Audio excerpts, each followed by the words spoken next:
Voici la leçon de philosophie de Didier Marx. Ainsi va le monde.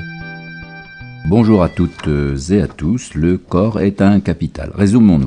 Manger 5 légumes ou fruits par jour, veiller à ce qu'ils ne soient pas traités, sinon c'est 5 fois plus de pesticides dans le corps, sélectionner, choisir ses produits, consommer bio. Boire 1,5 litre à 2 litres d'eau par jour, eau minérale ou eau du robinet. Les avis sont partagés, on se demande même s'il faut boire autant. Faire du sport régulièrement ou au moins marcher environ 45 minutes par jour. Évitez de prendre l'ascenseur, optez pour l'escalier, allez acheter votre pain en vélo plutôt qu'en voiture, même avec la poussette et le sac de provisions.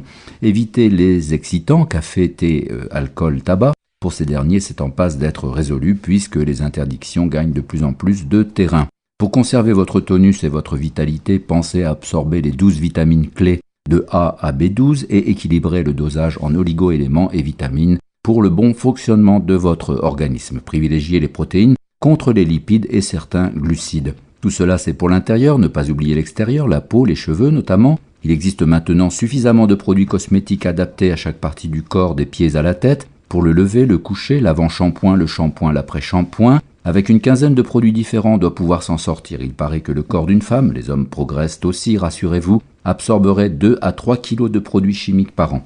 Dans un autre registre, consulter son médecin régulièrement au titre de la prévention, se faire suivre, vérifier les taux de toutes sortes, le cholestérol, le diabète, faites-vous vacciner contre la grippe, la rougeole, le tétanos, surveillez votre sexualité.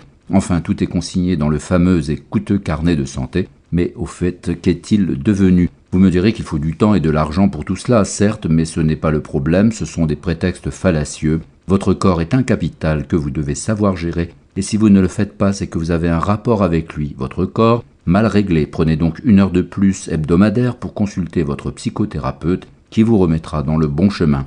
Et l'esprit dans tout cela ?